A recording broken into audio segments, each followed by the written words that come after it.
Boomy, boomy, boomy, dum, dum, dum, dum.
Vous êtes dit, ah ouais, avant de partir, ouais, c'est tout là. Ah ouais. En trois, vivre les enfants, mon frère, moi, les enfants. En pas des jours pour ça. Mais quand même. Il dit, moi, 3 mois, puis il reste longtemps, et puis quelques 3 mois. Vous êtes parti. Au lieu de 3 mois, vous êtes resté bien 3 l'année en bas. Et monsieur conseille vous tourner.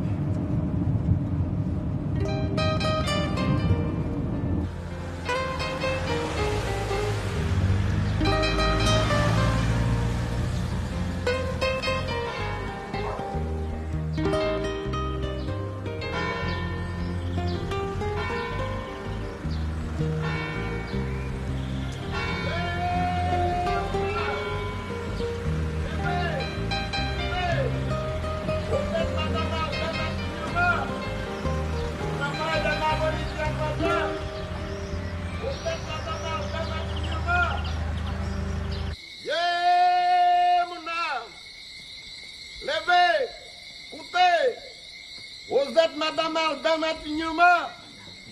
Madame Aldana après-midi à 3h. Mouna. Levez. Bonsoir à la famille. Vous êtes Madame Aldana. Madame Aldana après-midi à 3h.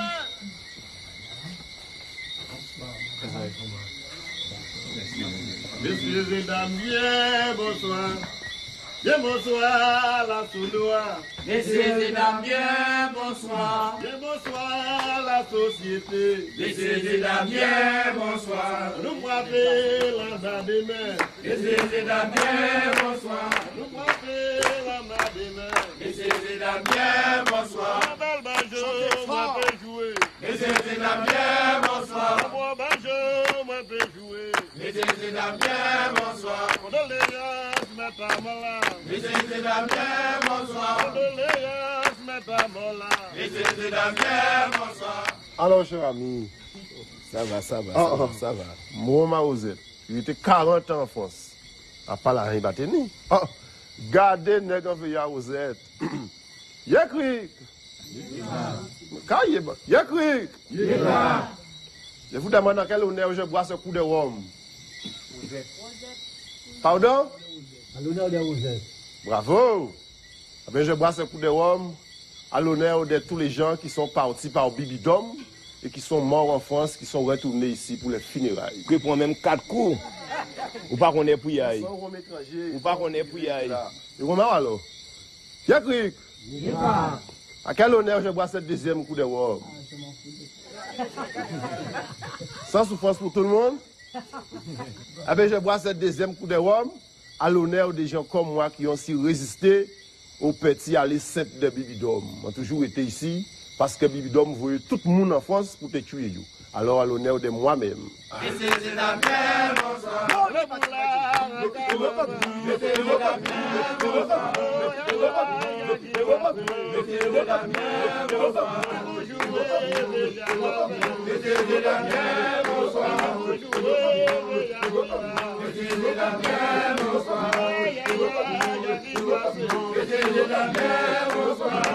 Tout le monde Bibidom pour vous.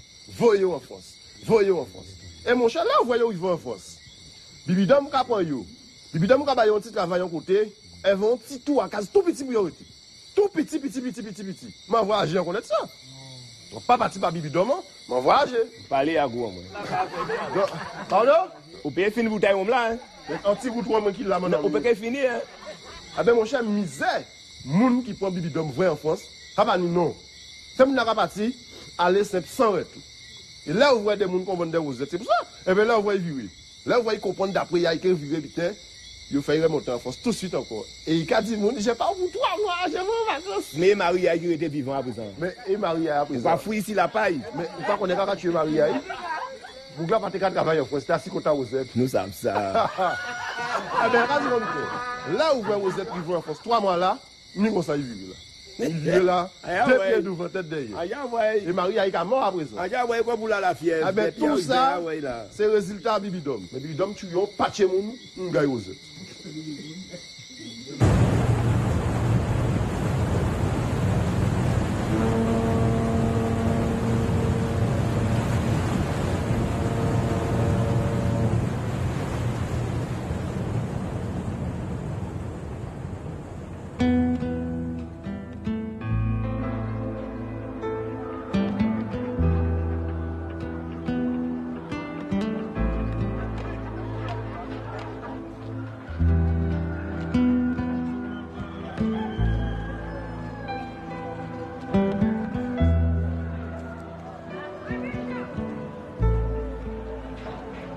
On était en proie à des épidémies de typhoïde et de paludisme. C'était ça les 2 grands pourvoyeurs du cimetière.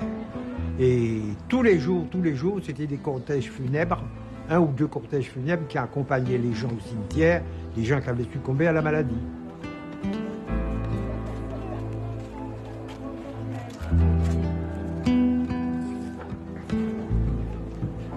En 1960, là où nous sommes, c'est un bidonville. Là où nous sommes là, c'est un bidonville avec 22 000 personnes dans 7 000 cases qui n'ont pas d'eau, qui n'ont pas d'électricité, hein, avec en absence de tout équipement sanitaire, avec des équipements scolaires en nombre insuffisant pour scolariser tous ceux qui vivent dans ce bidonville. De l'autre côté de la mairie, il y a un grand boulevard. Mais ce boulevard, c'était un canal à ciel ouvert. Par conséquent, sur le plan de l'habitat, sur le plan sanitaire, c'était une situation épouvantable.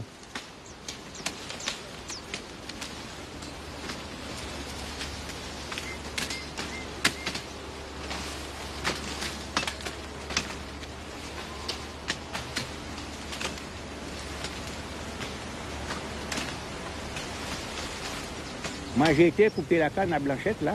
C'était très dur. Mais il fallait des sous. Ceux qui avaient des champs, qui avaient des bœufs, qui avaient des machins comme ça, ils vivent. Mais nous, petits qui viennent de commencer, vous n'avez rien. Hein. Vous n'avez rien, il fallait jongler à droite, faire une journée pour monsieur un tel, aller faire ça pour avoir un petit argent. C'est comme ça. Hein. Il fallait faire, vous n'avez pas de choix. C'est vraiment l'exploitation, mais il n'y avait pas autre chose.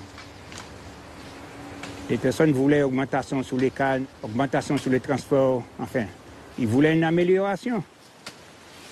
À ce moment-là, bon, ils ont fait grève. Il y avait un détachement de CRS qui était basé à Sainte-Marguerite, là, la Rosette. Alors les gens prennent ça en rigolo, lorsqu'ils ont fait des barrages, ils ont commencé des transports de cannes, des chats comme ça, ils commencent à vous péter. Alors là, les CRS sont venus, assis l'un contre l'autre, devant, derrière, ils commencent à mitrailler tout le monde.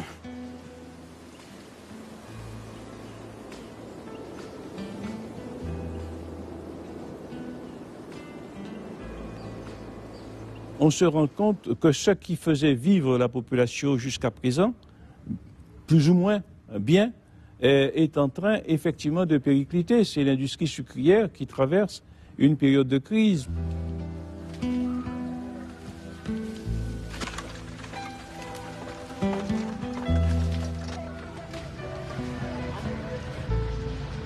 Résultat, désertification.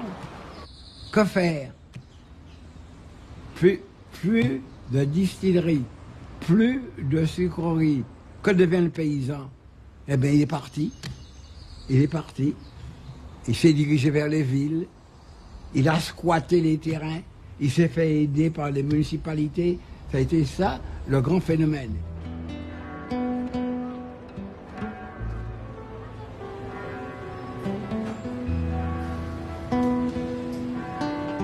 En 1959, c'est la guerre d'Algérie qui a déjà 4 ans. C'est Dien Bien Phu qui a eu lieu en 1954. C'est Cuba qui, en 59, janvier 59, se libère de la dictature de Batista. C'est l'esprit de Bandung qui va suivre. Bref, c'est une époque où les peuples sont en ébullition et réclament avec des moyens divers leur libération.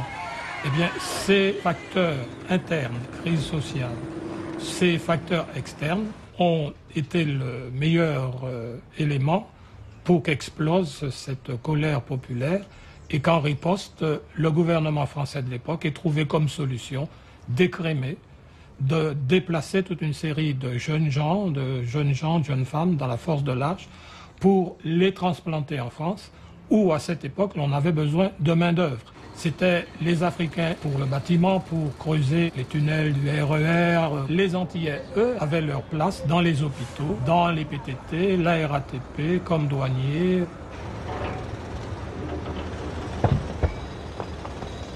Georges travaillait que 6 mois dans l'année. Et les autres 6 mois, il n'y avait pas de salaire, il n'y avait pas de ressources. Grâce à mes grands-parents, mes parents, comme ça on survivait, comme on dit. Et Michel Debré a eu l'idée d'exploiter, si je puis dire, cette situation. La France elle-même, il y avait une crise de main-d'œuvre.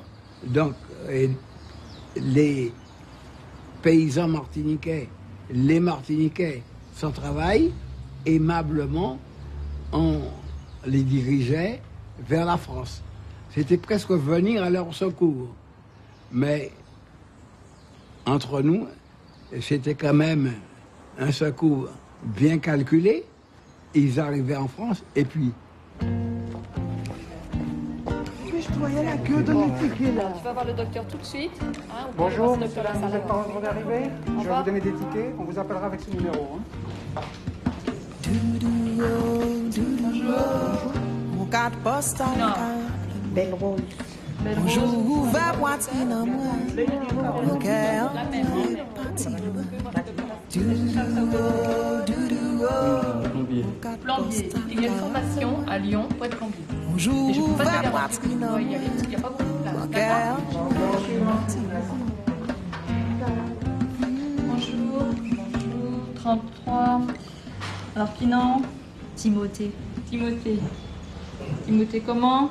Bolo. Bolo. En fait, nom moi c'est Bolo et prénom moi c'est Timothée.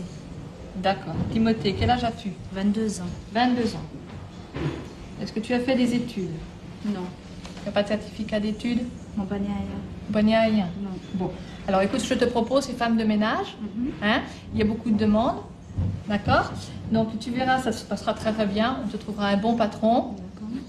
Donc tu vas aller voir le docteur pour le certificat médical. D'accord? On peut passer le docteur à présent. D'accord. Merci madame. Au revoir. Au revoir. Ceux qui sont partis par Bibidome, lorsqu'ils sont trouvés leur filière, eh bien, ils étaient obligés de partir, mais quand même Bibidome l'a exploité aussi. Hein? Parce qu'en arrivant, ils faisaient n'importe quoi. Parce que tu es content de voyager, d'accord, mais il fallait voir le boulot qu'ils ont fait. Mais quand même, ça a changé leur vie parce qu'ils avaient un boulot. Et ici, ils n'avaient rien.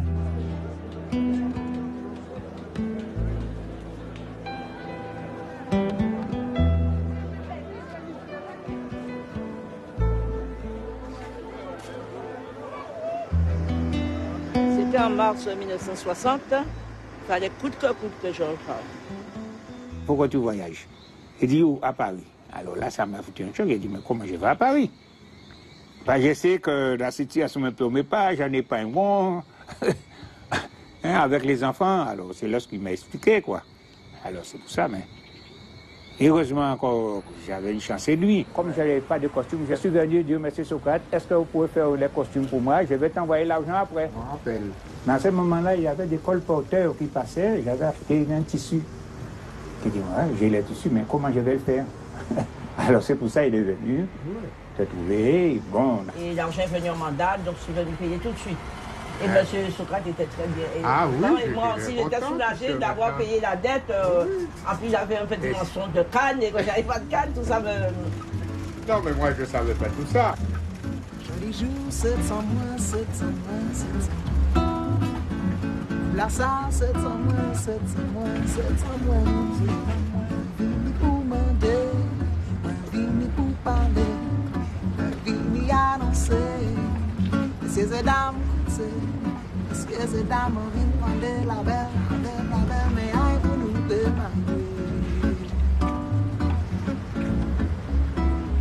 Jamais tu mais jamais tu rêves, jamais tu yeux aïe, moi blé aïe, puis loin, on veut mettre vie en moi, on veut mettre non moi non aïe, c'est ces dames viennent demander la belle, mais aïe pour nous. C'est la misère autour de nous.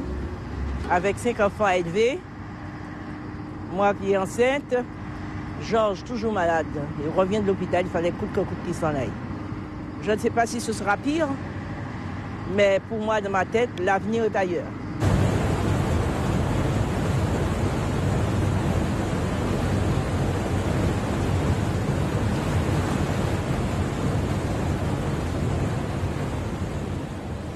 On ne parle pas comme ça, on quitte son pays et aller ailleurs, c'est parce qu'on vous offre quelque chose, on vous tend la perche pour quelque chose. Donc, je suis parti en pensant que je vais trouver l'Eldorado. J'étais contente de retrouver ton billet, là. Ah oui, ton billet à Natchez, c'est un bateau italien. Du 29 septembre 63, tu es parti pour te rendre à Cannes. Tu te rappelles de Cannes? Non, ce qui me fait rire dans tout ça, c'est que nous sommes quand même... comment je vais te dire ça, un peu les pionniers de quelque chose. Je vais te dire de quoi. Parce que ça ne se faisait pas à l'époque. Se marier. Marier un jour et partir 2 jours après. Ah oui, nous nous sommes mariés le 26. Ah oui, c'est vrai. Mais là, et 2 jours, le 29, qui était un jeudi. Voilà.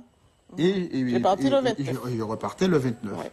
Et toi, tu m'as rejoint par regroupement familial. Mais par quel biais? Par le Bumidum. Pourquoi? Parce que le Bumidum était une structure qui était là pour vider le pays de sa jeunesse, c'est-à-dire faire partir les jeunes pour aller en France, leur promettre des choses. Mais attention, et tu as subi ce truc-là. Quand on arrive là-bas, au départ ici, on te promet des choses, mais tu as des diplômes, tu as une formation, tu as ce qu'il faut pour pouvoir travailler comme les autres. Mais quand tu arrives là-bas, qu'est-ce qu'on te propose? Une place de boniche. Et toi, ça t'est arrivé. Même en quittant le pays, en étant institutrice, donc toi, quand tu arrives là-bas, on te propose. Mais si tu n'as pas les yeux ouverts pour dire « Ah non, ça ne peut pas fonctionner comme ça ». La vie raide, d'un jour en jour, ou dit ou qu'à partir. Chambre de l'eau, on dit, on va arrêter à Timothée, vini pour nous expliquer ça, vini pour nous dire depuis pays vité. Alors notre cabot, j'ai fait ici l'eau, cannelle, et puis coquille l'autre, que tu vas faire un bon titre pour réchauffer, pour pas taper froid en pays moun. Bien chauffer correct. Coquille aussi. Miel.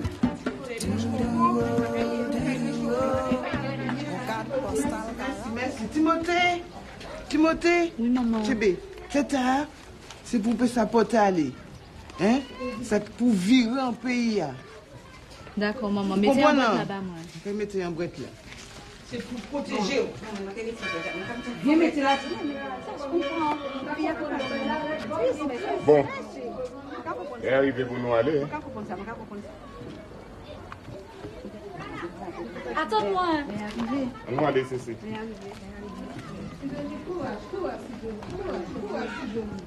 là. Oui, nous, valise là.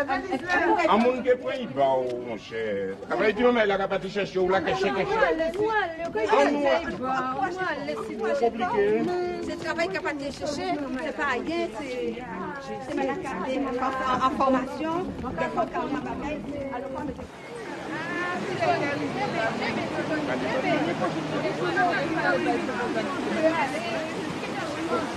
mettre la bise là en porte-là. Attention pour pas ça va couler ah mon ton baguette j'ai fait un collier c'est bien c'est bien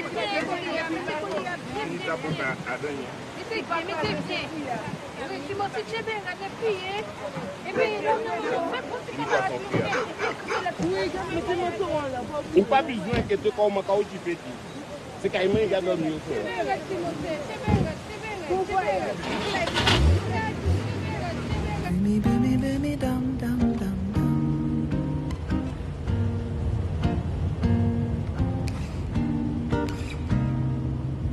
En définitive, notre histoire était le déplacement de peuples africains à l'époque de la traite négrière et de l'esclavage, peuples martiniquais, puisque je suis martiniquais, dans les époques modernes d'aujourd'hui, les migrations, la traite émigratoire, si l'on peut dire, la traite négrière d'autrefois.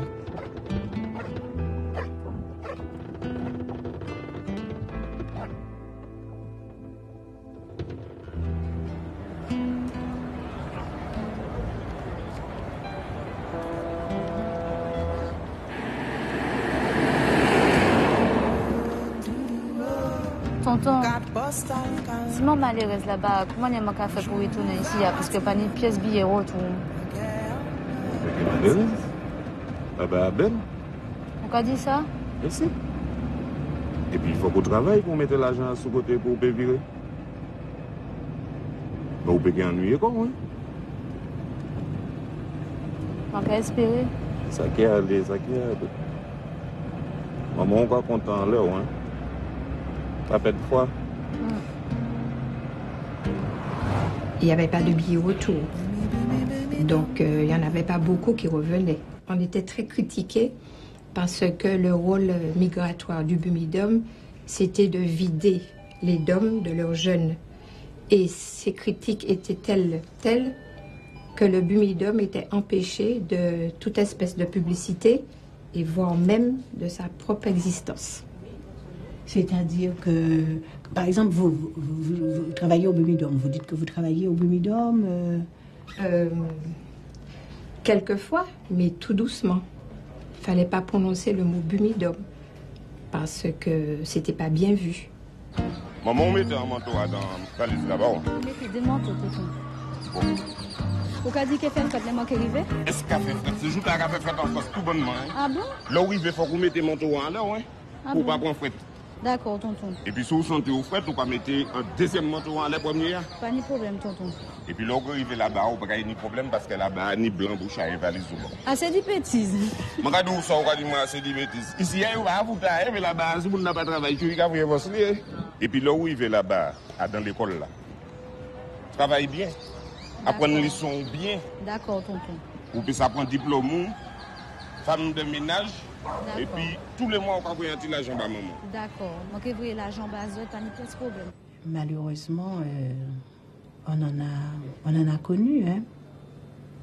Des gens comme ça qui n'ont plus donné de nouvelles. Par exemple, des jeunes femmes qui terminaient mal dans des histoires de trottoirs et autres.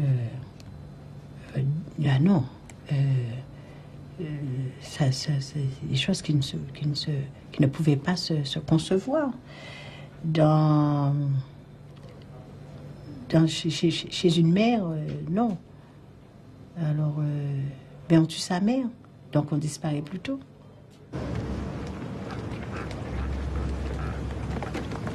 C'est le bail.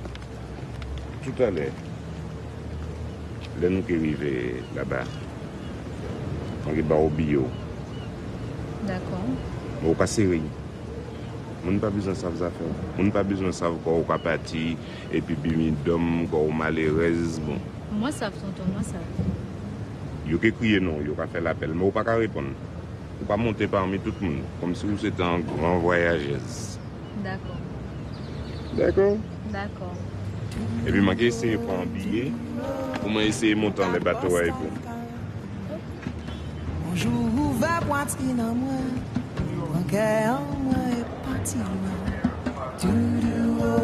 Doudou, mon cap postal rappelle moi. Bonjour, ouvert poitrine en moi, mon cœur en moi est parti loin. Alors, tu sais, Lévi, moi, j'étais pas contente du tout de cette histoire de départ de tout le monde. Hein.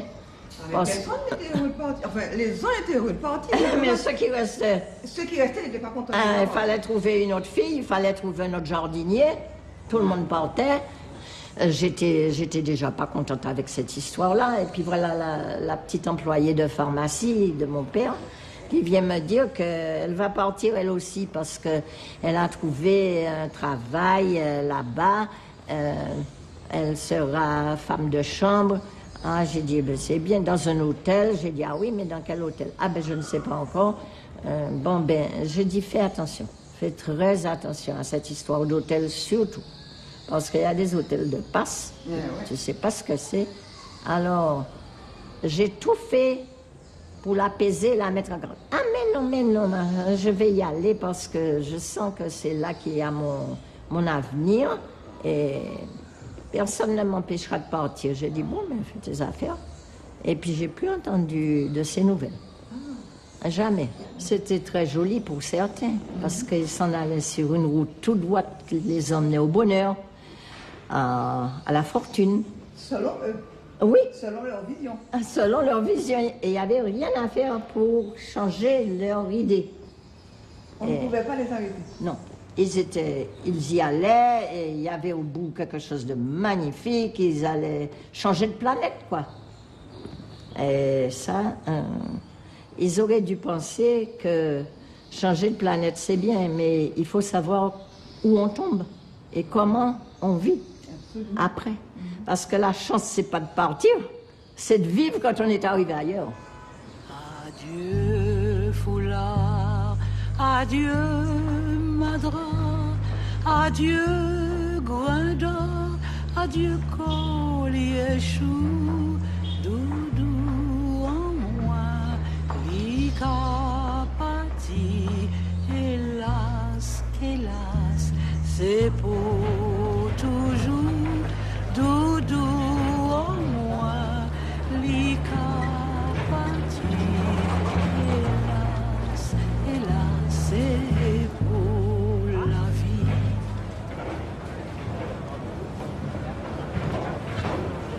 C'était gai, les gens voulaient voir le départ, et un départ de bateau, c'était formidable, parce que les gens suivaient le bateau, quand le bateau commençait à démarrer sur le long des quais, ils suivaient le bateau, ils arrivaient au bout de quai avec leur mouchoir, jusqu'à ce que le bateau laissait le quai. Il y en avait qui les accompagnaient sur le quai avec de la musique de tam-tam, parce que c'était pour eux une délivrance.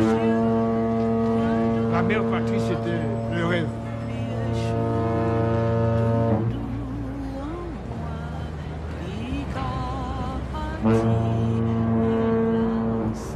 Ils étaient tous contents au départ, mais au moment du départ, au moment de la séparation, c'était quand même très poignant.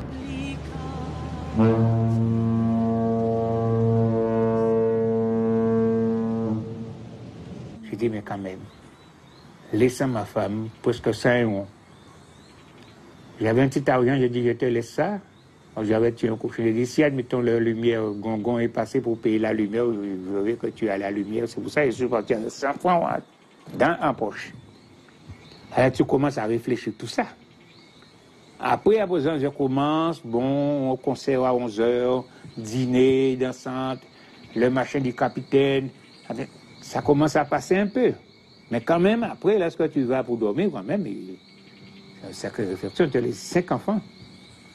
Et tu sais pas comment, je sais comment, c'était dur, quoi. 1961. Moi, bon, j'étais parti pour être étudiant. Bon, le bateau, je crois que c'était Antilles avec ces 3 coups de corne, hein, qui nous oppressaient le cœur. Tu te souviens? Il y a même un jeune qui a failli sauter du bateau, tellement les choses étaient prégnantes, hein, avec les 3 coups de klaxon, et on a dû le retenir. Sinon, il plongeait. Hein. En fait, vous amusez bien sur le bateau. C'était réservé seulement à une catégorie de gens. C'était pas évident pour tout le monde, hein, surtout pour les personnes qui étaient en 3e classe. Ils étaient parqués dans le fond du bateau.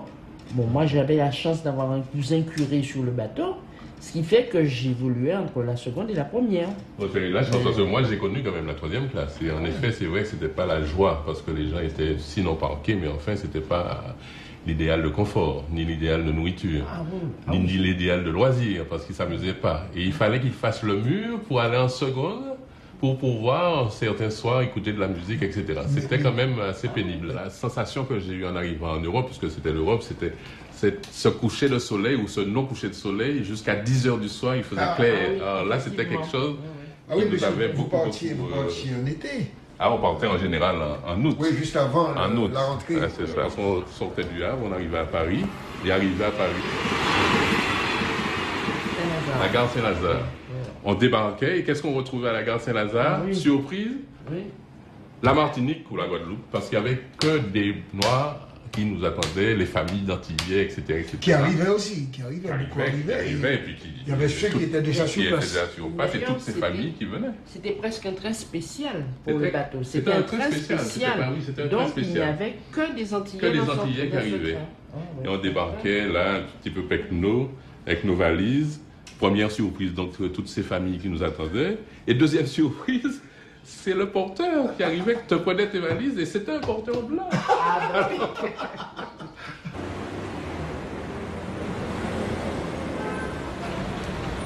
Je me suis habillé pour aller chercher du travail.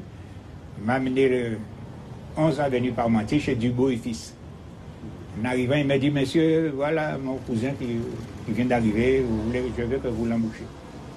Et monsieur m'a dit, merci, il y a des machines là. Commence à travailler cet après-midi. J'ai dit, ah non, je suis fatigué. Je reviendrai demain.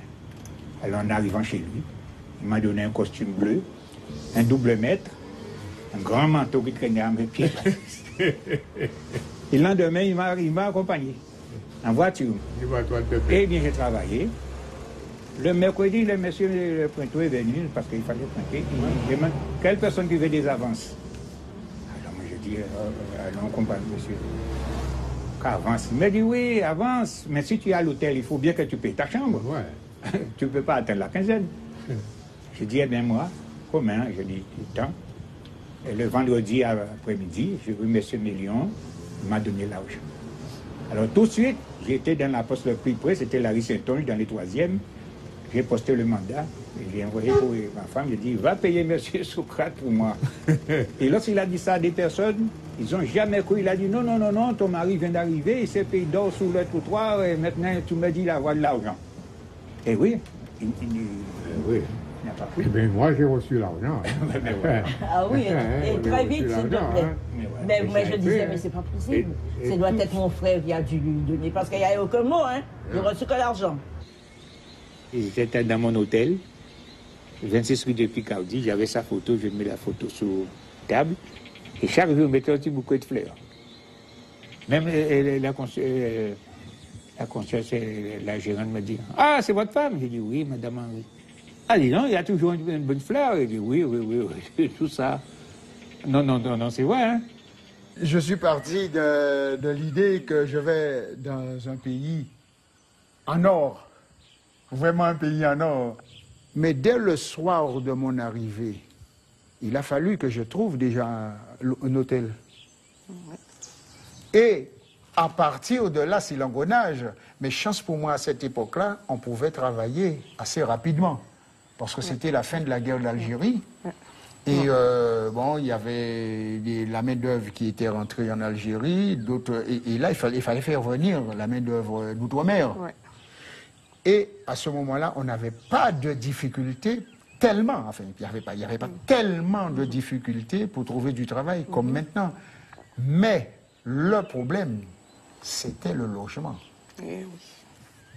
Tu trouvais des Antillais logés dans des chambres de bonne, des familles de 5, 6, 7 personnes.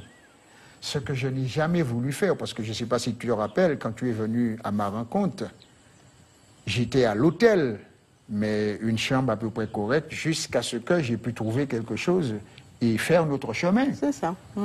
Mais là aussi, il faut de la volonté, il faut avoir déjà, comment dire, savoir ce qu'on veut. Parce que c'est l'engrenage, tout ça. Il suffit de mal partir, de prendre un faux pas en partant, de faire un faux pas en partant, et à ce moment-là, tout est basculé.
En 1960, le travail courait les rues, on peut dire ça, courait les rues. On pouvait laisser un travail aujourd'hui et retrouver un demain, mais les logements, on ne donnait pas facilement, surtout quand on était noir.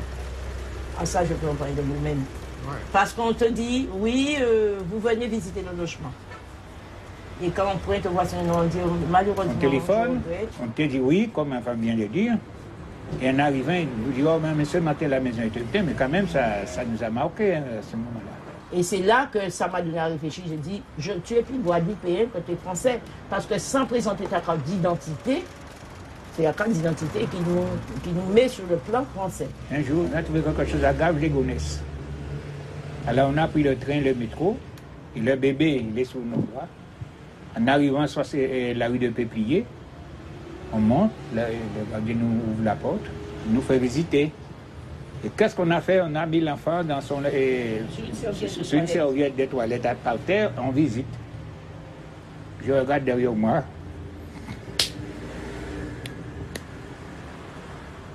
Il n'y a plus d'enfant? Non, l'enfant marchait derrière nous.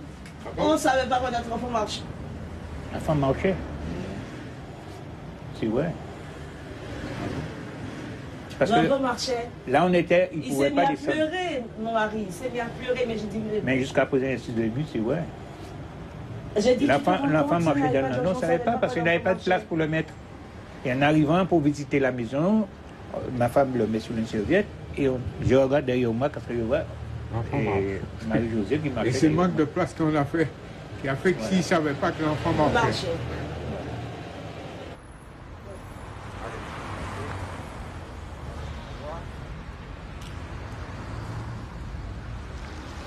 Allez, bon, à la prochaine. À la prochaine, M. Socrate. Au revoir, M. Socrate. Bientôt. Et à bientôt. C'est ça. Merci.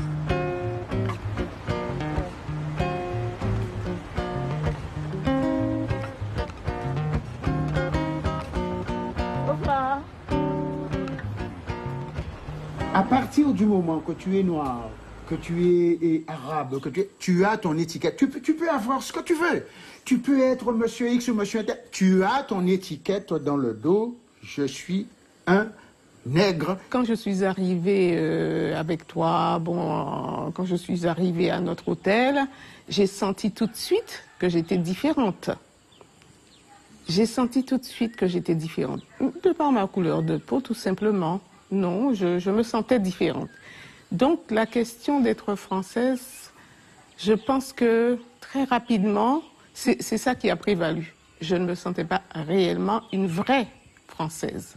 Donc tu te la sentais davantage ici alors? Ici, ben oui, puisque je te dis que bon, à l'école, je te parle de mon prof de français qui s'appelait d'ailleurs Monsieur François, mais arrivé sur le territoire français, ça c'était une autre affaire. Parce que je te dis, dès les premiers jours, je sentais cette différence. Je ne pouvais pas, je venais d'un pays différent, je me sentais une étrangère, donc, dans ce pays où j'arrivais. Ciao, le petit bout de chou. Installez-vous. Tu vas sur papa, sur mamie? Voilà. Hop.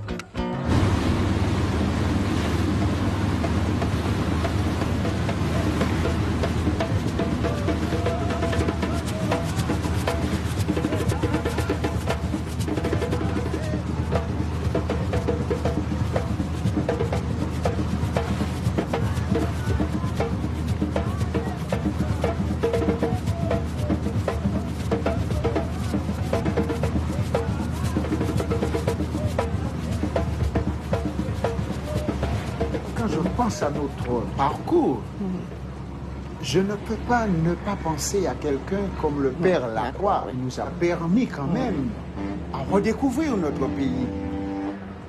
Et Lacroix, il restait un ami, et pourtant pas mon à l'église. Hein.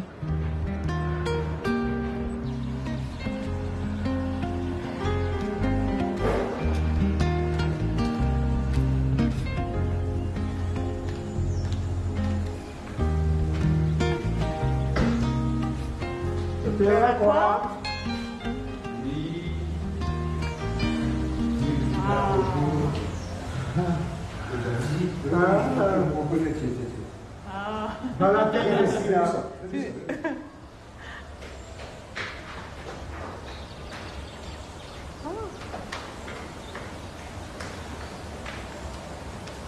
Ah. On va revenir là.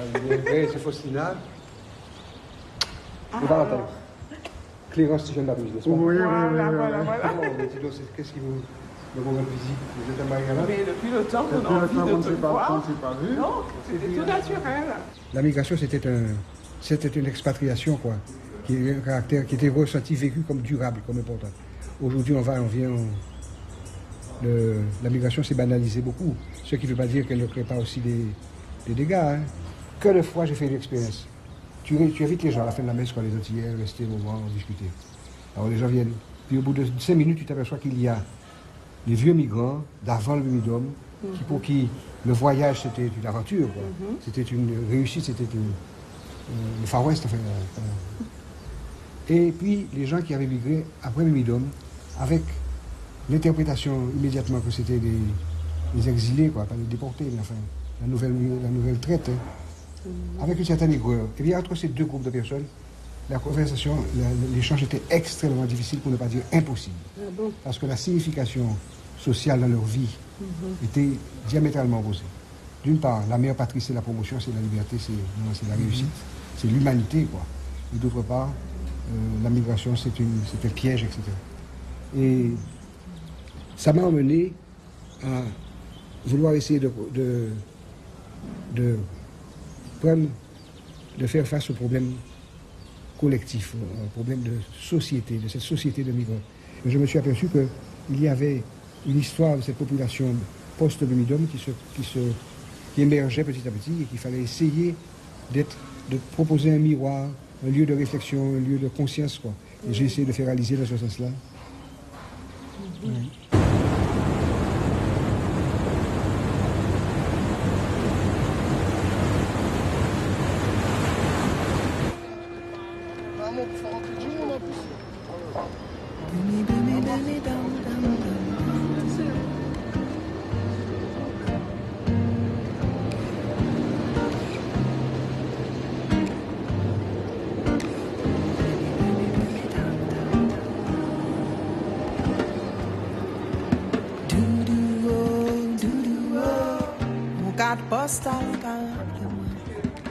Bonjour, ouvert poitrine en moi, ton cœur en moi est petit.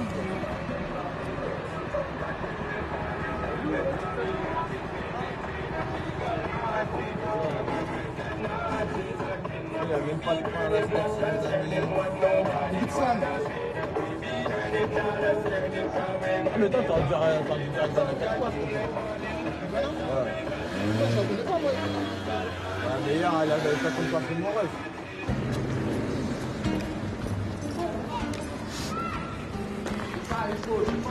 Là, moi, je suis fier d'être antillais. Hein.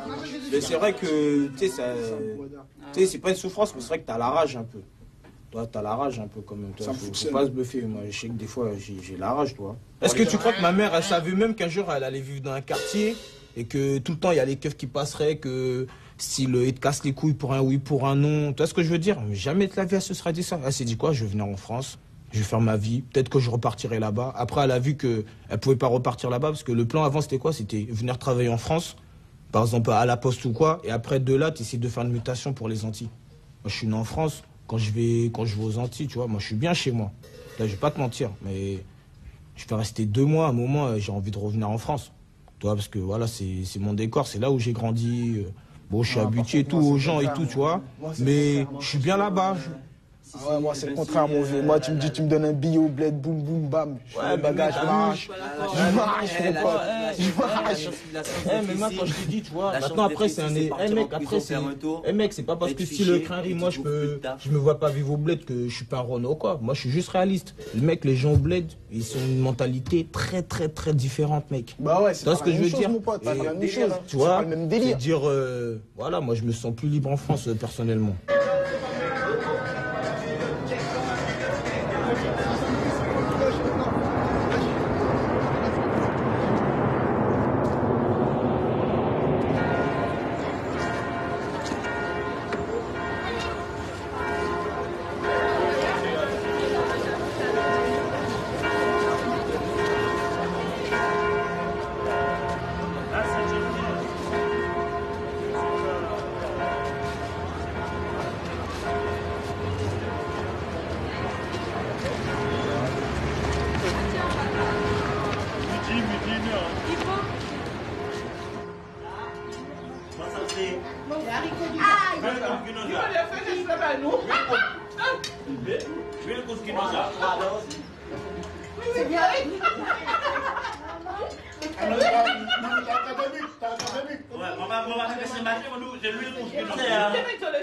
C'est qu'en fin de compte, malgré le fait que j'ai une carte d'identité, malgré le fait que j'ai servi dans l'armée française, que je me batte pour des valeurs françaises, malgré tout, la nation française me rappelle, et elle me rappelle que je suis pas de la nation, que je viens d'autre part. Que lorsque je veux m'intégrer dans la nation, que lorsque je me cherche des racines dans la nation, on me rappelle toujours mon autre part, on me rappelle toujours mon ailleurs, on me renvoie toujours à mon ailleurs.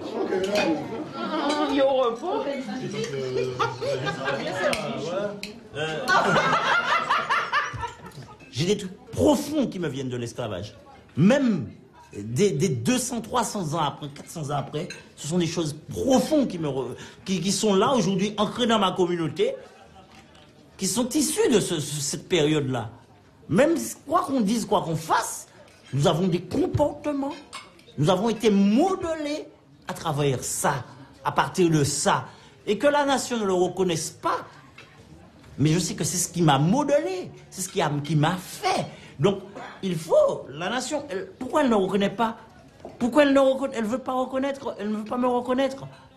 Je souffre d'un trouble d'identité. Ma culture a été noyée, mes racines enterrées.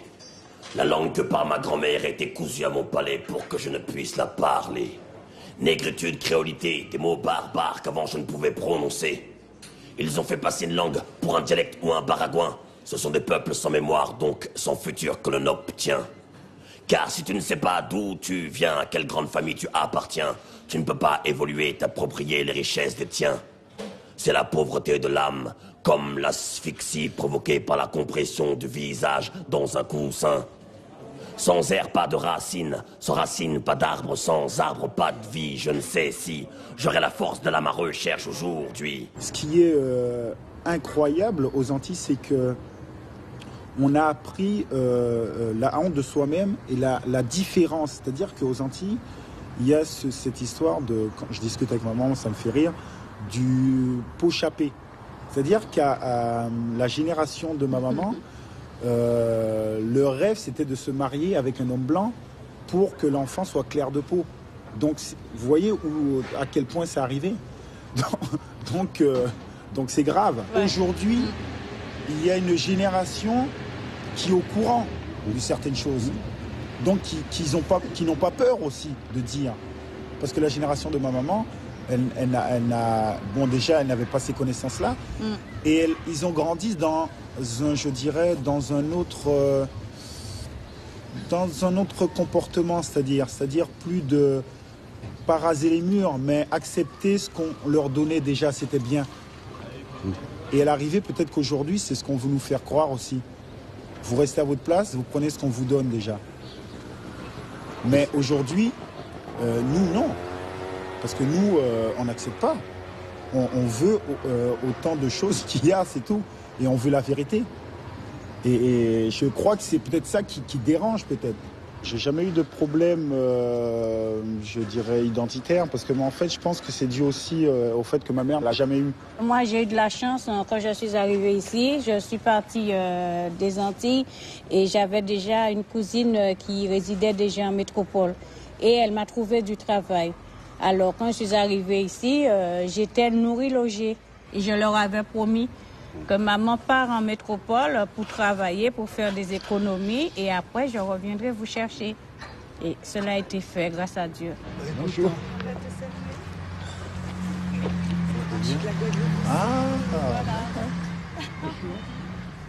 Bon, je suis né à la Guadeloupe. Je suis arrivé à Paris à l'âge de 9 ans. J'habitais au 8e étage là-bas. Et puis là, c'était notre terrain de foot. J'ai tendance à dire je suis français, mais je suis un Français noir.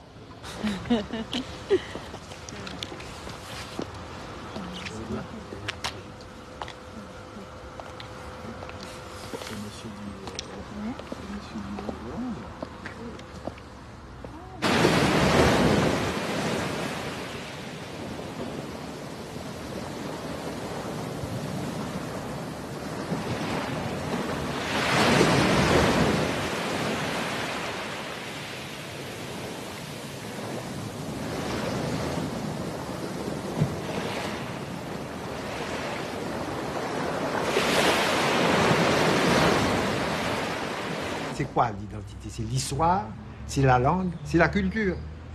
Ça s'est élaboré lentement au fil des siècles, mais nous n'étions pas alertés à l'importance de ces éléments-là.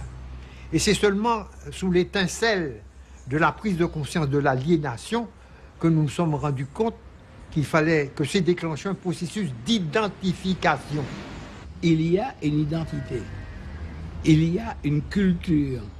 Et c'est trop facile pour les Européens de considérer qu'il y a deux choses. Il y a les civilisés et puis les sauvages. Toi, qu'est-ce que tu es, un sauvage? Ben oui, mais le sauvage t'emmerde. Hein? Bon.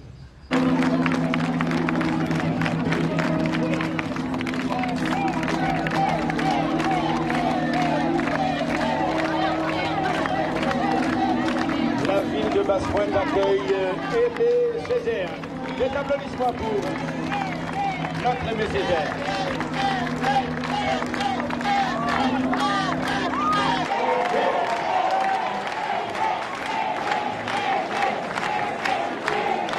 Yo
Regarde ce que j'ai trouvé.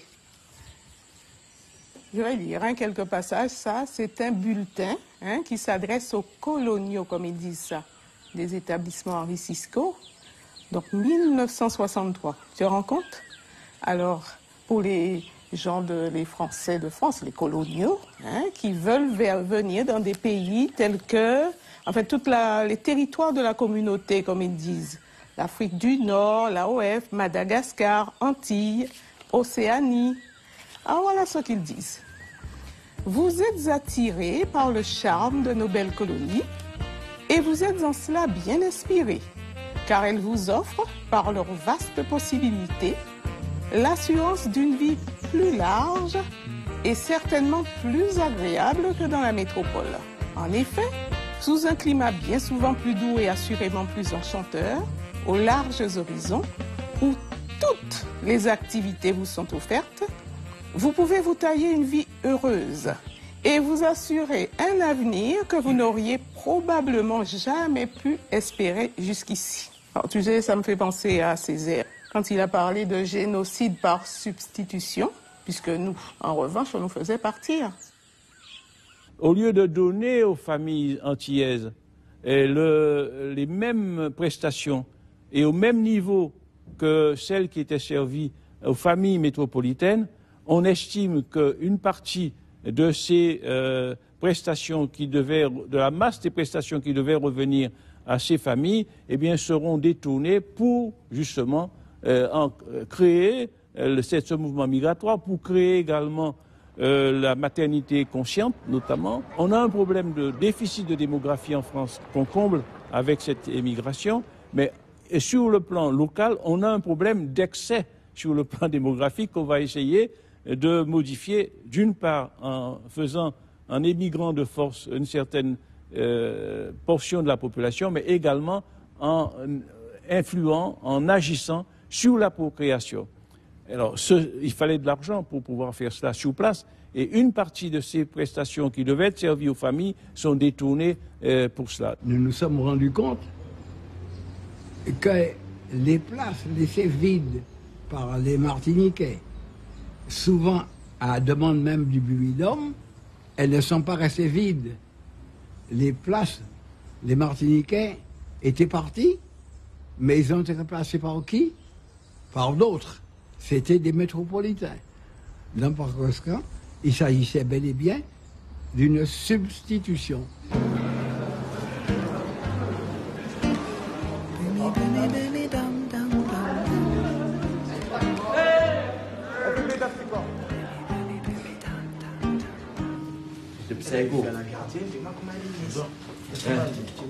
Je suis arrivée à Paris en février 73. Mais mes problèmes, ce n'est pas les mêmes que vous. C'est vrai que vous êtes embêtés, mais c'était dur pour moi aussi. J'avais 18 ans. J'étais livrée à moi-même. Vous m'avez. Les problèmes, si vous voulez, c'est toujours les mêmes, mais différemment. Même les aides, ça ne change rien du tout. Si, Patrick, désolé, vous avez des aides. Par rapport à un Antillaise ou un Antillais qui est arrivé dans mes années. Ici, t'es chez toi. Voilà. C'est ça que je veux te faire mais regarde, le truc, moi, je t'ai dit. Moi, ici, pour eux, je suis pas chez moi. Et quand je vais là-bas, pour eux, je suis pas chez moi non plus. Donc, je suis quoi, alors? C'est des négros métropolitains, c'est pas pareil. Ben, c'est comme ça, mon pote. En France et tout, on sent pas notre place. On va au bled. Pour certaines personnes, on ne sera pas à notre place. Et dire nous, on se retrouve où dans l'histoire? De toute façon, toutes les jeunes qui sont là, ils pensent les mêmes choses. Faut pas croire. Et moi, je suis un entier. Il ne va pas me dire je suis pas un entier. Je suis désolé. Moi, je suis un entier. Il ne va pas me dire je suis un français ou quoi. Je suis français, point barre sur les papiers. Je parle le français, j'écris le français, je lis le français, certes. C'est la langue qu'on m'a appris, j'y pas rien. C'est tout, c'est comme ça. Je suis désolé. Tu choisis pas ta race, ni où t'es né, ni tu choisis rien du tout. Maintenant, on me dit va là-bas, je vais pas te mentir. Je vais aller là-bas en vacances, c'est tout. C'est tout. Mais maintenant, c'est sûr que dans les deux côtés, quelque part, tu te sens rejeté. Toi, regarde, nous, on a été esclaves. C'est dire, ils nous ont pris d'un bled. À la base, on sait même pas de quel bled on vient. Ils nous ont mis sur une île. Après, de l'île, ils ont fait venir en France pour qu'après, en gros, ils nous font vivre la misère. Ouais, je vois pas que... laisse tomber. Toi, franchement, laisse tomber, c'est relou. Franchement, c'est relou. Toi, ça, c'est des trucs, quand tu y penses, toi, t'es dégoûté. T'es dégoûté même de la France, même. Tu vois, mais pourtant, je ne vais pas te bluffer. Moi, je l'aime, ce pays, tu vois. Moi, j'ai grandi ici et tout, mais... Les gens même qui sont au gouvernement ou quoi, ils font rien. Ils font ce que eux, ça les arrange. Ou en quoi ils font ce qu'ils veulent, toi. Ils font rien du tout pour nous. Faut pas se mentir. Ils sont venus, ils ont donné des tafs, tout, point barre, et après. Toi, pour moi, c'est comme s'ils nous ont donné... C'est comme s'ils nous ont donné une pilule. Vas-y, tiens un job, tiens un taf à la poste. Vas-y, tiens une maison, vas-y, taf, et c'est bon, ferme ta gueule. Point barre. Moi, pour moi, c'est le même truc. C'est tout simple. Il n'y a pas photo, c'est la grosse pilule. Ça, c'est la banane du siècle même. La vie de ma mère. Bon, c'est vrai ce qu'il dit. Mais j'espère qu'un jour ça va changer. Et les Antillais vont en métropole. Faut des enfants qu'ils mettront dans la bonne école. À cet âge, c'est comme s'ils étaient tous badigeonnés de colle. Tout ce qu'ils croisent, ils se l'approprient. La culturation est une cage sans barreaux et ils sont pris. L'Africain est un sauvage, c'est ce qu'on leur a appris. Nos ancêtres sont blonds ou roux, ça oui, c'est écrit. Notre salut économique passe par la banane, c'est une infamie. Tu n'existes que grâce et par le blanc. Tu ne dois ton développement qu'à ton mérite de pouvoir lire et écrire la langue du blanc. Entièrement convaincu qu'il est l'égal de son maître, l'antillais se considère français à part entière, c'est net. À part désigne une partie, entière englobe le tout. À part entière ne veut rien dire du tout. C'est l'histoire du noir sans histoire, sans miroir, qui est blanc sans le savoir. Il est un poisson sans nageoire, un animal qu'on mène à l'abattoir. Dans un navire fantôme où il n'y a personne à la barre. Il scrute l'horizon à la recherche d'un phare. Plus qu'un acte de résistance, un acte d'existence. Être noir ne doit pas être vécu comme une fatalité innocente. La charge sur ton dos n'est pas uniquement composée de fragments de ton cheminement. Et ce que tu sois noir, vert fluo ou blanc. Tu es porteur de l'histoire de ton peuple. Ma couleur est tachée de sang, je me cacherai plus sous un linceul. Je suis à la recherche de mes ancêtres, de la force du témoignage qu'ils veulent me transmettre. La tradition et le filon qui se tissent entre les générations, c'est une trace des pratiques que les anciens ont mis en adéquation, en vue de se construire dans leur lutte pour leurs conditions. En vue de se construire dans leur lutte pour leurs conditions.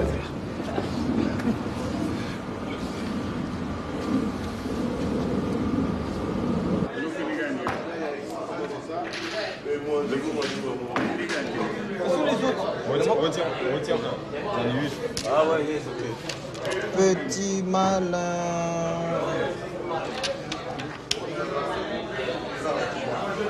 Vas-y. Ouh! J'ai rien bloqué. Bloqué.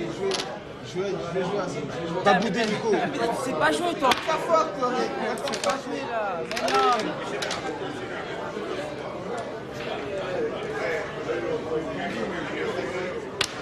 Les places là, tout est tel comme il ne pas les besoins sont opérationnels.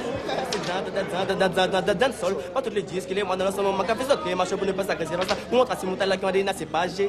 Dio, c'est les tacs à mixer, les six tacs à bouger, fait ça de cas vibrer, fait basse lundi dans la, le riba fait la fiesta, quand vous de ça sabada, blada, allumer les lights, c'est les tacs à mixer, les six tacs à bouger, fait ça de cas vibrer, fait basse lundi dans la, le riba fait la fiesta, quand vous de ça sabada, allumer les lights, Yo, ça, représente net, qui en a mettre, yo, ça, parce que la même a sorti Guada, si, parce que c'est Guada again, c'est les tapous, le again, DJ Malade, c'est le mec à l'idée de chaîne pour monter à tout le monde, pour d'ailleurs, ça vient rien, pour monter à tout le monde à côté, les forces, il y a pour baisser Guada again, c'est les tapous, le again, DJ Malade, c'est le mec à l'idée, t'as passé par contre, yo, envoie de l'eau, t'as de la souffrance, j'ai gagné. Je devine la chanson. Bah oui, mais jouer là, mais t'as besoin, c'est pas jouer mon frère.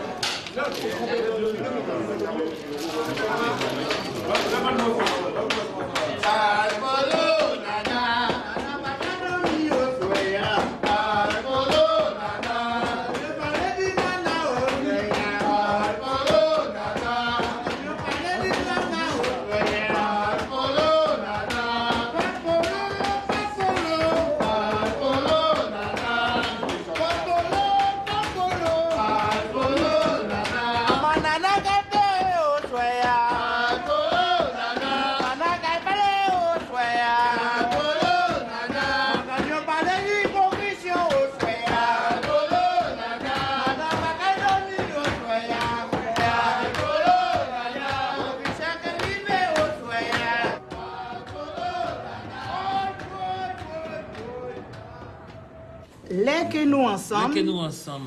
Yon kepe balot. L'emmène plus facile. À deux, c'est plus facile. À deux, c'est plus facile de... Nos parents, quelque part, ne voulaient pas qu'on parle le créole à la maison. Pourquoi? Parce que pour eux, c'était une honte. Parce que l'esclavage a toujours été une honte pour nos parents. C'est nous, aujourd'hui, les quinquas et les cadras, qui sommes en train de créer une émulation autour de toute cette histoire dont le langage fait partie. Quand ils sont petits, ils ne se rendent pas compte qu'ils sont différents, mais il y en a qui les font remarquer qu'ils sont bien différents, jusqu'à ce qu'ils te...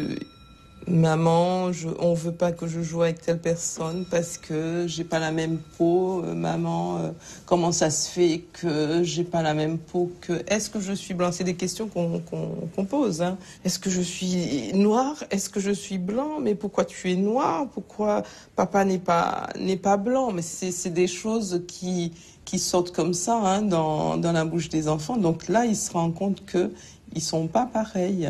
On a su leur donner des points, on a su leur donner quelque chose pour qu'ils puissent se battre, hein, pour qu'ils puissent être à l'aise. Tandis que nous, on arrivait là-dedans, on prenait en pleine figure des claques et c'est vrai qu'on a eu du mal. Moi, je sais que j'ai eu du mal à ce...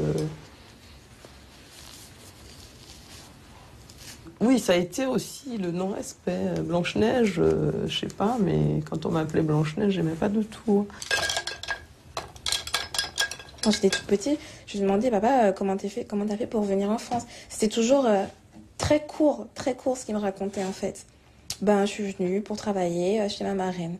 Et ça n'a jamais été plus que ça en fait. Parce que c'était triste? C'est parce que c'était ça dur leur a déjà fait mal. Dire, ouais. Donc je pense que ça leur a fait mal. Ils ont voulu passer sur ça et nous faire voir des choses meilleures. Et justement, peut-être occulter ce moment de leur vie. Moi, je crois que j'ai ma place. Aussi bien là-bas qu'ici, maintenant, si ma retraite, même si je reste là, ça ne me créera pas de soucis. J'irai faire un tour, j'irai aux Antilles. La maison là-bas, si je peux être là-bas, je peux être ici. Je suis bien. On arrive à être bien à un certain moment de sa vie, à se dire, bon, ben, si je n'ai pas posé ma valise, je la pose, je l'ai posée maintenant, actuellement. Je l'ai posée, je suis bien dans ce que je fais. Donc... Qui Jean Yoka dit en martiniquais, bitin. Bitin, c'est Guadeloupe. Pas de C. Pas de C. En créole, il n'y a pas de C. C'est le K qui remplace le C. Mon bac, ce ne sera pas juste des matières qu'on m'apprend en France, ici, mais aussi, j'aurais incorporé en fait à mon baccalauréat quelque chose de moi, quoi, de ma culture, le créole. Quand on parle le créole, c'est les Antilles. C'est vrai qu'on se comprend, on est un groupe d'Antillais, on va tout de suite parler entre nous parce que ça nous ramène à être bien, à être là-bas. Ça, c'est Nidja, c'est ça? Oui, c'est Nidja. Maxime, toujours. Maxime est partout. Et ça? Ah, ça, c'est Mathias. Mathias à Jude. Ouais, c'est un vrai mosaïque. Voici Maxime encore. Il y avait 3 petits-enfants. Et ils sont tous à Paris, dans des banlieues différents.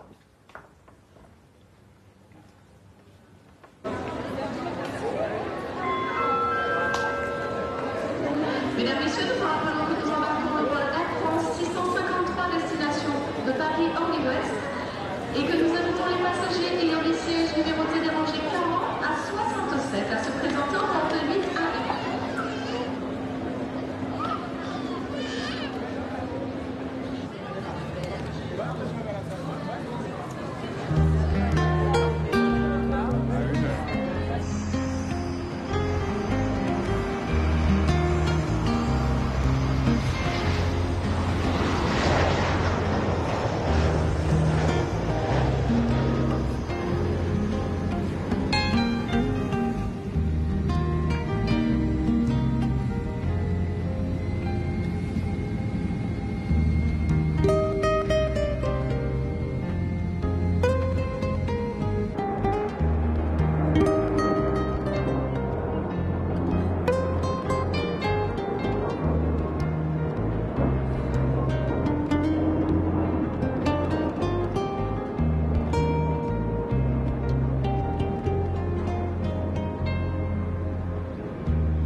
Elle est trop forte. Personne, j'ai connu l'histoire de France. Alors, 15-5, 1789 et Charlemagne. Je connais tous les dates. Mais j'ai jamais vu une date de la Guadeloupe là-dessus. Ils nous ont volé beaucoup de choses. Ils nous ont caché beaucoup de choses. En venant en France, en voyant différents peuples, qu'on se pose des questions. On se dit, je suis française, je ne ressemble pas aux Français de France, enfin des Européens. Il est africain, pourtant il a la même peau que moi. Donc là, on commence à se poser des questions. Et là, on se pose des questions et c'est comme ça qu'on arrive à comprendre. Actuellement, que cette jeune génération-là est en train de faire des recherches pour connaître notre histoire. Je suis sûre qu'en connaissant notre histoire, mais la vraie histoire, comment ça s'est passé, je pense que les choses seraient beaucoup plus claires, les gens se sentiront beaucoup mieux, les hommes antillais se sentiront mieux dans leur peau, parce qu'on a beau dire qu'on dit, ouais, les hommes antillais, bon, souvent on dit des choses sur l'homme antillais, mais c'est vrai que mais je pense que même la femme antillaise, déjà encore plus, mais je pense que rien que ça, l'homme antillais se sentirait encore mieux. Bon, je mets des acras pour tout le monde, je sais pas. Ah oui, hein, comme d'hab. Hein. Souvent, on a des reproches de dire, pourquoi vous avez laissé votre pays? Oui. Mais si on laisse notre pays, c'est plutôt pour venir travailler parce qu'il y a pas de travail chez nous. Oui, c'est vrai. C'est ça. Et donner une meilleure vie à nos enfants.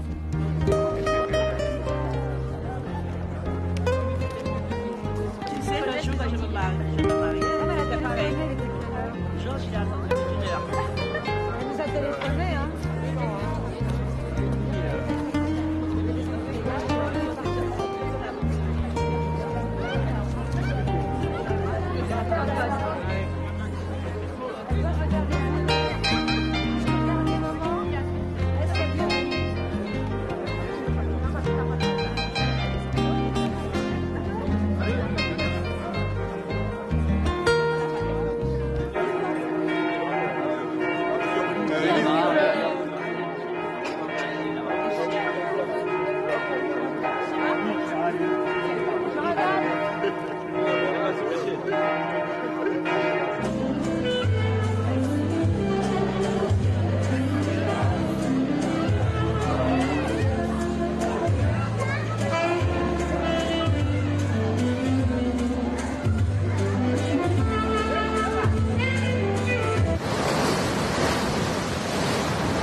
Les enfants, venez manger.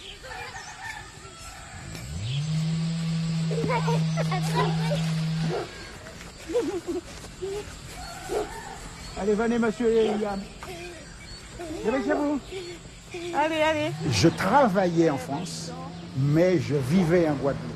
Il y avait la complicité des Antillais qui... Moi aussi, je garde de ça une expérience extrêmement positive. Extrêmement. Mais une chose à laquelle on qui m'ont fait oublier le Bumidum, d'ailleurs.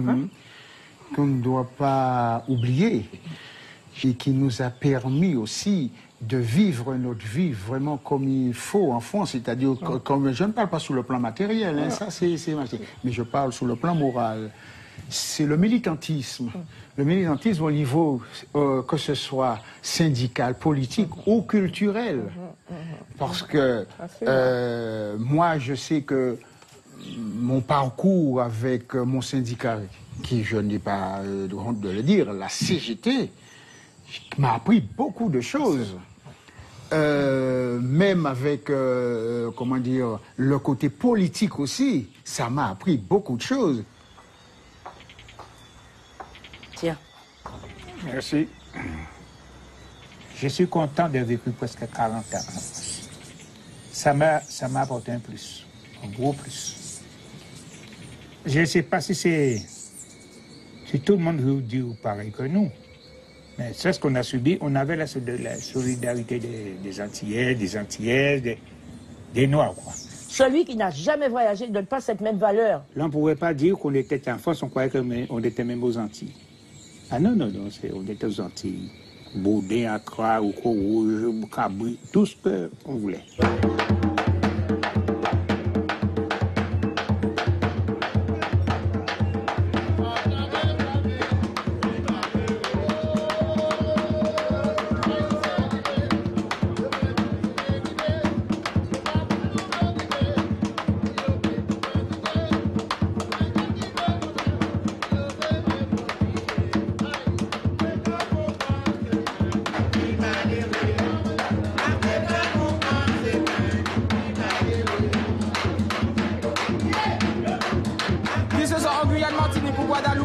Après encore, j'ai dit non paquet à vacancier. Visiter la base, il y a 3 îles et des chutes du Carbet. 3 quarts d'heure plus tard, ça suffit, ils sont tous émerveillés. Kensta, c'est Kensta, Guyana, c'est Kensta, Madinina, c'est Kensta, Godard, c'est Kensta, Haïti, c'est Kensta, Africa, c'est Kensta, Blackman, c'est Kensta, Ethiopia, Kensta, Blackman, a people, represent Guada, Madina, Guyana, Haïti, Afrique.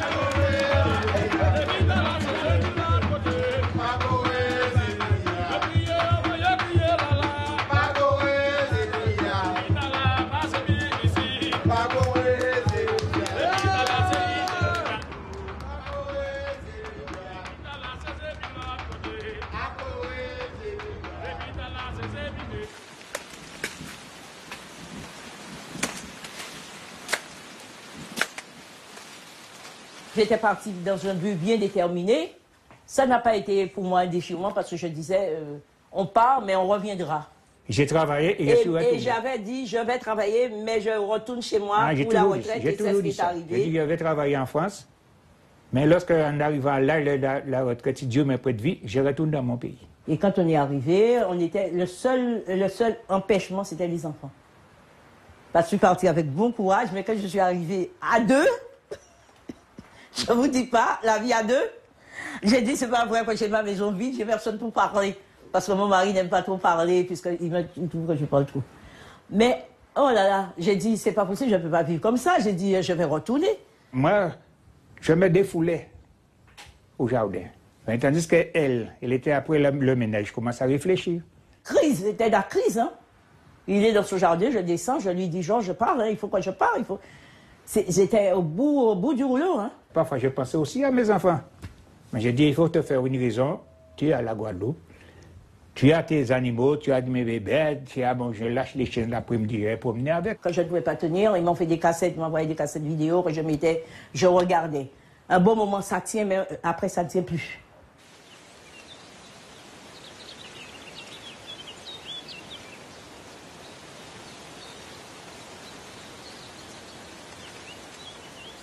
Quand on était en France, on disait, notre pays, c'est Guadeloupe. Et on revient ici, on dirait que les Guadeloupéens nous tournent le dos. Alors, on est qui? Mais on doit s'imposer. Et ceux qui ne sont pas très résistants, et ils sont retournés carrément à Paris, ils n'ont pas pu tenir. Non seulement qu'il y a cette attitude, une attitude, je ne sais pas si c'est le mot rejet qu'on peut en parler, mais il y a un mot, peut-être c'est fort de dire rejeter. On ne te rejette pas, mais on te voit plus grand. Et dans cette grandeur qu'on te donne, il te tourne un petit peu le dos, parce que semble-t-il que tu n'es pas pareil qu'eux.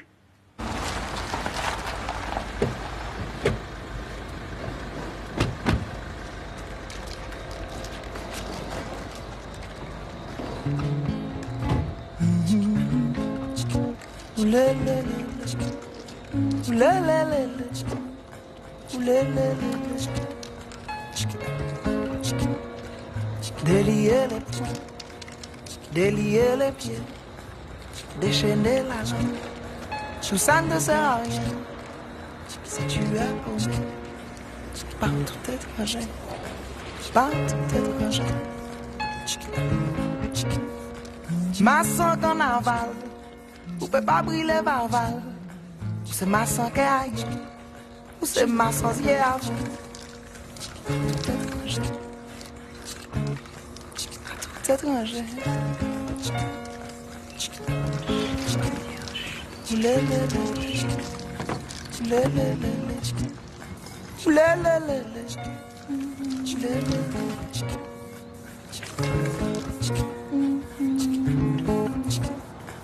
À qui ressembler? Pas à ton chien. Pourquoi? Pas à ta mère. Alors à qui? Alors à quoi? À tout étranger. À tout étranger. À tout étranger. Faut pas dire. Oulélélélé. Oulélélélé. Oulélélélé. Oulélélélé.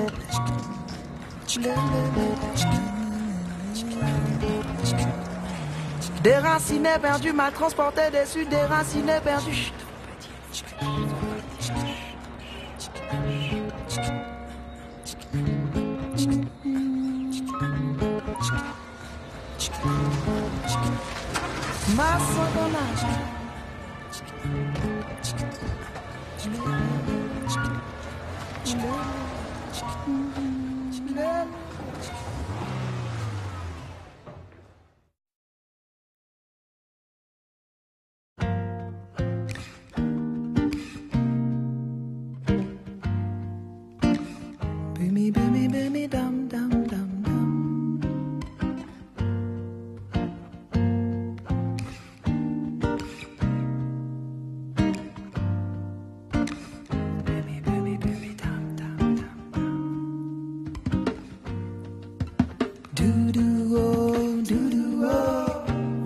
Postal rappelle-moi. Un jour ouvert poitrine en moi, prends cœur en moi et parti loin. Doudou oh, mon carte postale rappelle-moi. Un jour ouvert poitrine en moi, prends cœur en moi et parti loin.